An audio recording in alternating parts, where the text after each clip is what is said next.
On a triumphant day when Aditya Dhar's Dhurandhar has stormed past the coveted 1,000 crore rupee milestone worldwide, becoming the highest grossing Indian film of 2025 and a cultural phenomenon that has redefined blockbuster cinema. We welcome today the man who has emerged as its most passionate and iconic champion, none other than Ram Gopal Varma, the visionary behind the groundbreaking Satya, a film that revolutionized the portrayal of the underworld with unflinching realism all those years ago. Ramu sir has been unabashed in hailing Dhurandhar as a quantum leap for Indian storytelling, praising its psychological depth, restrained heroism, and masterful blend of scale with intimacy. As critics and audiences alike draw fascinating parallels, calling Dhurandhar the Layari town ka Satya for its humanized gangsters and moral ambiguities that echo the raw power of Mumbai's underbelly in Varma's 1998 classic. I'm honored today to be joined by Ram Gopal Varma himself and also India's most beloved film writer, Kaveri Bamzai, whose column on Dhurandhar and Satya is viraling as we speak on the NDTV website. Ramu sir and Kaveri, great to see the both of you. We're talking about a film that has crossed the 1,000 crore mark, and we're also talking about my favorite Hindi film of all time, that is Satya. By the way, Ramu sir, it is a film that I watched on my second day of college way back in 1998, so it's very, very close to my heart, and I'm so glad that these comparisons are being made. But my first question to you, Ramu sir, is in your review, you've described Dhurandhar as a quantum leap that reshapes Indian cinema. Tell us why, sir. Yeah. Hi, everyone. Hi, Kaveri. But by the way, I didn't read that column. I would like to read it after this interview. Yeah. Please do, yeah. Yeah. Shiv, see, the point for me is, we see a lot of blockbusters. Every once in a while, something comes and breaks the previous records. And, we call it massy, classy, whatever it is, But I feel in many ways, this is to just call it a blockbuster or a whatever is, I think, is shortchanging it for the main reason. See, if you look at it, it's on the very familiar template. It's not really great, unheard of storytelling or anything, But it's like regular template films where there's a hero, heroine, villain, and there is a patriotism angle to it, there's a relationship, there's loyalty, all of them are there. But I think the way Aditya Dhar has treated it, cinematically speaking, it is something else. Like not a single character is lesser than the main hero. That is the exact opposite of what especially the pan-India filmmakers do. Every incident, every scene is treated as to give a claptrap and people to cheer in the theater, and the slow motion walks and all that being avoided, absolutely whatever you thought is necessary for this commercial mainstream cinema. I'm not talking about any particular film in a sense. It could be KGF 2 or a Pushpa 2. All of them more or less will be in the same mold, It is like the heroes being worshipped like gods. They're supernatural human beings, and they've come from Mars or something like that. And here suddenly comes a film where he looks like anyone else. Absolutely, that is one part. And the second point is not a single character you feel that is lesser than the hero. In fact, most of the time you feel he's lesser than the others in a certain sense of the word, because maybe they have more drama, at least in the first part. We have to wait for the second part. And then Okay, I'll give one example. When I made Satya, a very like an art house director. Yeah. He told me, I can tell his name. It's not a big deal. Mr. Govind Nilani saw the film Satya, and he said, Ramu, I think you over dramatized, and the background score is little too in the face. I think you spoiled the film like that. Then when the film became a massive hit, the same Nilani said, actually, it is a background score and the over dramatization which made it a universal hit, Yeah. And so I told him at that time, I took Ardha Satya and just tried to extend it and just make the action more this thing and whatever it is, Now, after seeing Dhurandhar, I am feeling like Govind Nilani. Because I think Aditya Dhar took it far beyond. what I try to do in Satya, and which is what cinema should be about. Yeah. You're constantly pushing the limits and pushing the storytelling. Yeah. And that is what I think, which is making this 1,000 crores or whatever possible, is because of that. Yeah. You know, I love Kaveri. I love how Aditya Dhar has said he felt seen. When he got this gushing review from Ram Gopal Varma. But, this isn't just shallow cheerleading. When someone like Ramu sir says what he has said, someone who is behind Satya, and you've captured it so beautifully in your column, are you surprised at all? No, not at all. And I think, is that to me or to Ramu? To you, Kaveri. And I think Ramu has been in that position before, as he wrote a few days ago, I think, that every epical movie sort of, calls out to me at the end of the day. And, if they're also great, what's wrong with me? Ramu, you're very good. You're great. So don't worry. I think every filmmaker... consolation prizes. I think all filmmakers in India, to a great extent, who've come to be in the noughties, owe a lot of their success and their craft to Ramu. Yeah. And I think we've been here before. We've had movies like Gadar, we've had movies like Bahubali, which have sort of broken through the clutter, and they've done that because they've taken risks with the soundtrack, they've taken risks with stories that other filmmakers have not. And I think that is what Satya taught them, that if you take a risk, and a huge risk, at a time when everything was about the musical and about great-looking people, great-looking stories. And you put this bunch of really grimy, dirty-looking people, sorry to say that, but you put them on the screen, and then who do you take away from that movie? You don't take away Satya, you take away Bhiku Matre. Exactly. And here as well, you take away Rehman Dakait. Yeah. Everywhere I go, people are talking about Rehman Dakait. They're talking about that step. They're talking about the music. And I think Aroor Gopalakrishnan, to talk about art house filmmaking again, said recently that people hear movies now before they watch them. Yeah. And I think the soundtrack and the background score is so important. And I think Aditya Dhar has captured that so beautifully in Dhurandhar. Regardless of the politics, people actually don't really care, I think. Yeah. They don't care whether it's Dulat versus, Doval or what's going on. Okay, I think that the 2611 scene is stunning and it's startling. But I think beyond that, they don't really understand the intricacies of foreign policy.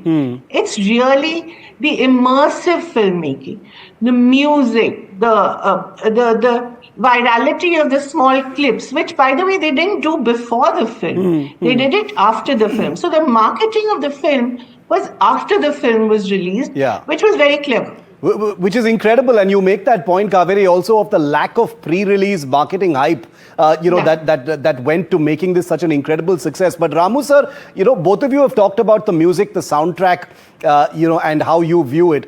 I want to talk about the violence also for a moment, because Ramu sir, you are no stranger to depicting violence, and you've praised Dhurandhar for treating violence not as spectacle, but as a psychological blow. I found that very interesting. Can you explain that?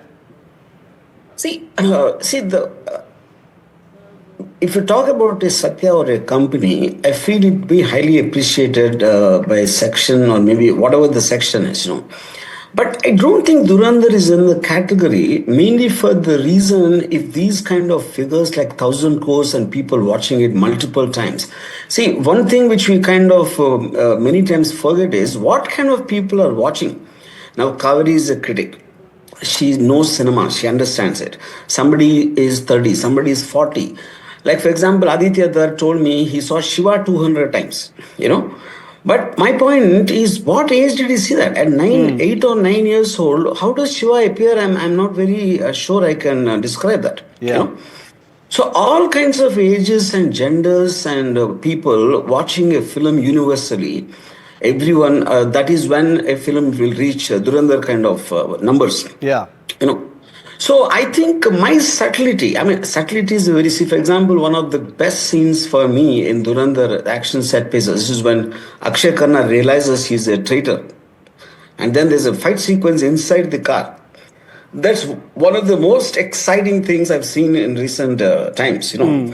But if you look at it, if you compare that to Company, where Ajay Devgan kills that guy from the back, he just tells him he has no choice but to kill him and not leave a witness because that guy might come after revenge. That's a very emotional thing where he explains, and when he shoots him also, it will be just like lifting his arm and giving like an injection. That's exactly what I told Ajay when I was shooting. But that is where I think Dhurandhar is different. See, it taking that point and extending it to that, and where it creates a spectacle, where without understanding the intelligence or whatever, it makes you feel. And that is when the film can reach those numbers. That I think is a principal difference between, like when someone told me Dhurandhar is nothing but a mix of Satya and Company, and then adding a dose of patriotism and then put it up on a high octane, like what do you call on steroids? It's that. So, so if you look at it, I mean, I'm not again trying to demean any film or anything. People flying in the air and throwing on the ground, them bouncing. We're used to see that kind of action. In all the big films which have come in the last maybe 7-10 years. Here you're seeing action. It looks like the way that is how it will happen. And that being liked so much more by the same crowd who watched that. I feel they all will have a wake-up call now. I think they will be scared, after Dhurandhar, whether that kind of action is going to work again. I have my doubts on that. So a film which is going to make everyone rethink and maybe go back to their scripts, even in the films which are actually under production. I know 3 or 4 directors, friends of mine, they're scared and they don't know whether what is going to work, what they are making will work or not. That is the effect, which is the reason I think it is far more than a film, just a highly successful film, which is the reason I say it's a quantum leap. Quantum leap. You've qualified that very well. Kaveri, you want to add to that? Violence is a risky thing to try and kind of rejuvenate and tell differently. And Ramu sir says that's what has happened with Dhurandhar. Yeah, I think I want to add to that point. What has happened to the way we've seen violence on screen of late is the video gameization of violence. It's there, but it's fake. You know that there's sort of ropes that have been erased, and all kinds of VFX has been used, and that's because it's a generation that has grown up watching things like Call of Duty and even worse. So I think when you see something like Dhurandhar, where you're actually chopping fingers, heads are rolling, you're using objects of almost daily use, like when Rehman Dakait, kills his supposed father, Babu Dakait, he uses the weights from a vegetable vendor's cart. That is so shocking. And it's so visceral, I think. The word is visceral. It sort of hits you somewhere here. And I think that is the big difference. That synthetic kind of violence that we have been used to in all these spy dramas, as Ramu said, people flying in the air, etc. That is not here. Here it is something that you could do in a moment of madness. Anyone could do in a moment of madness. And I think that is what is so violent and so scary about Dhurandhar. The characters in Dhurandhar and Satya, and I love those parallels once again, so I'm going to draw that back in. The humanizing of Karachi's gangsters, much like Satya did for Mumbai's underworld, like Kaveri mentioned, Ramu sir, we all came away with Bhiku Matre, right? He's timeless, he's immortal. There are social media handles which go by that name right now because nobody needs an introduction to Bhiku Matre all these years later. Similarly, for Dhurandhar, people are talking about those specific characters. How did that seem to you? And tell us a little bit about the creation of the Bhiku Matre character and how you brought it to life. See, to start with, I think the fundamental difference between Satya's characters and Dhurandhar's characters, Dhurandhar, I really don't think it is... real in the sense of what we think it is, what Satya is. I think it's somewhere between the characters of real life and Mahabharata, Because if you look at it, when a guy like a Babu Dakait is introduced, Babu Dakait, the big font coming with the background score, it already psychologically, it kind of hypes up the man, even without you knowing what he does, which is pretty much what they've done with every character. So that is what I meant by psychological play of violence. The very word Dakait itself, and I don't know if it's a surname or whatever the hell it is, but that the moment that name came, that guy got etched in my mind. He was hardly there for probably 20 minutes, but I can't forget the face of Babu Dakait. No. So I think that is what I mean by Mahabharata, a very realistic Mahabharata for me. That was what Dhurandhar about. So in the sense, but I could see the work Aditya Dhar put in. Like when I did Satya in Bhikkhu Matre, what you were asking, Bhikkhu Matre would have probably never gone to school. Or he went to school, he was in the backbenchers, because education teaches us to be civilized. Hello, how are you, sir? Good morning. And it will kind of domesticate you. But the fact, I remember telling Manoj, there's a difference between the look and body language of a wild cat and a domestic cat. They look exactly the same, but you can feel the difference just in the body language. That is what my brief was. So likewise in Dhurandhar, each and every character, I could see that a brief was given by the director. Exactly his body language, the way he sits, he looks, and everything in that is like there was so much of effort put on every character. Unlike most of the time in Hindi films, we just change their clothes and put one mustache or remove a mustache and change the hairstyle little different, and that's about it, which is not what happened in Dhurandhar. Yeah. You want to add something to that? Very, very interesting points, not just on the similarities of Satya and Dhurandhar, but also the differences. Yeah, you want me? That's for me? That's to Kaveri. Yeah. I think the differences are really in scale. And I think the idea of going into Pakistan, which actually Gadar also did. Gadar, if Dhurandhar is Mahabharata, then Gadar was Ramayana in a way, because he's going into Ravan's land and picking up Sita and bringing her back. I think the way we're seeing Pakistan is a way we've never seen it before. And I think there is a certain element of excitement maybe and certain exoticization also of Pakistan, which we've not seen before. We've always seen them as, generals or politicians sort of wreaking havoc on India. But we've never gone into their homes the way Dhurandhar does, or the way that some spy dramas on streaming do. And I think that, again, is a bit of a difference between Satya and Dhurandhar, that we're going into a world. If the Mumbai underworld was new to us in Satya, the Karachi underworld is very new to us in Dhurandhar. And I think that is, again, a question of scale and a question of setting, and also the way these characters have been created, which actually, the supposed villains are the most interesting characters in this cast of characters. The comparison with Gadar, like what Kaveri was making, I'll tell you. See, though it is both the stories are set in Pakistan, the difference is, if you look at the protagonist of Gadar, who says "Ye dai kilo ka haath," and he starts shouting and all that in the most unreal manner, and here Humza he doesn't speak most of the time. You don't even know what he's thinking or what he's up to and all that. That is a height, because a spy is not supposed to make his presence feel. So all the time he's disappearing into the story, the hero. Whereas in all the other films, the stories constantly keep elevating, pushing him up and things like that. That is the exact opposite what's happening in Dhurandhar. So in that context, I feel also, but one more thing is, when you see them in Pathan suits, like for example, we always conjure an image of a police officer, a senior police officer in some kind of uniform, whatever the country's uniform is. But to see Sanjay Dutt in a white Pathan suit, it kind of shook me, So on a visual layer, in their looks with the beards, and then the other thing is, if you look at, they're not saying dialogue, they're not mouthing dialogue, which is what happens all the time in Hindi films.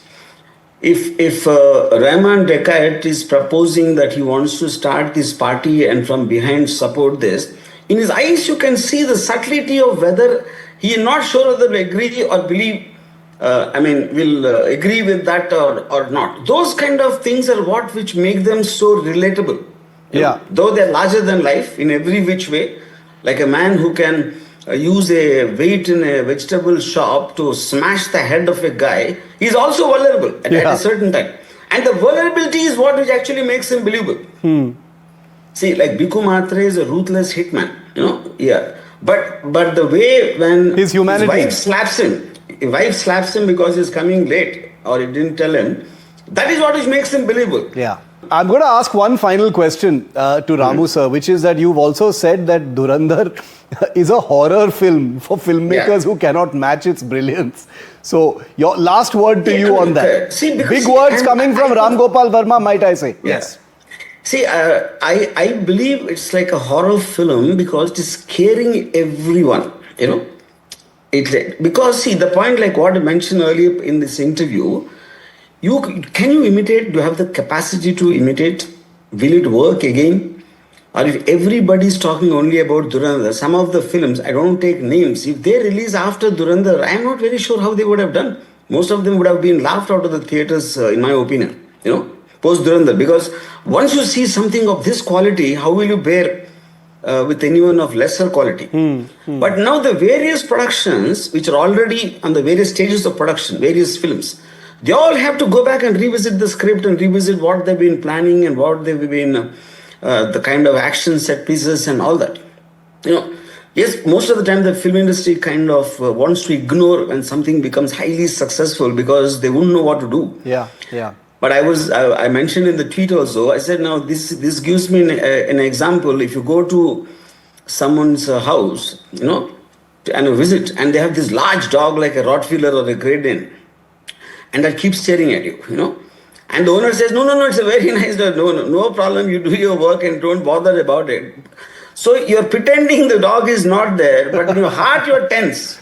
So I think Dhurandhar will be like that dog in every production office in Mumbai, or even South for that matter. Invisibly it will keep on staring and they will never know when it's going to bite.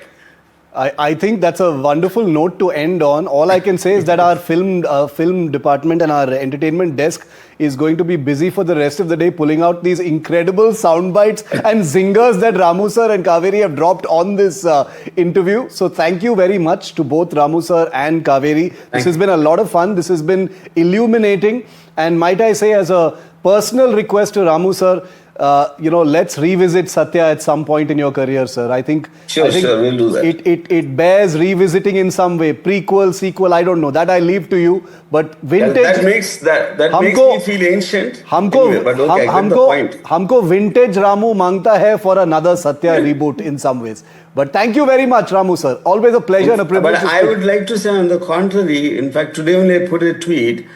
I think more than a director wanting to learn from his previous filmmakers who were there before him, like I would mention Steven Spielberg or a Coppola or something.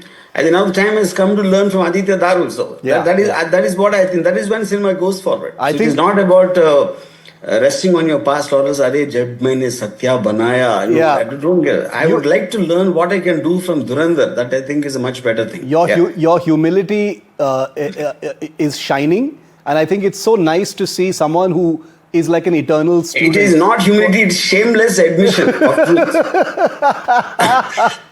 No. I am going to say, as a huge fan, I will say that it is so nice that you are still so curious, hungry. You are like an eternal student, and you are so generous with your praise and compliments. So I can only imagine how Aditya Dhar feels. If I was a filmmaker and I had you saying this about my film, it would make my decade. So it's really nice. Thank you very much to both of you, Ramu sir and Kaveri. So much fun. See you back again soon. Thank you very much. Thank you. All of the biggest interviews will always be here on NDTV. Thank you so much for watching. The news continues on the other side.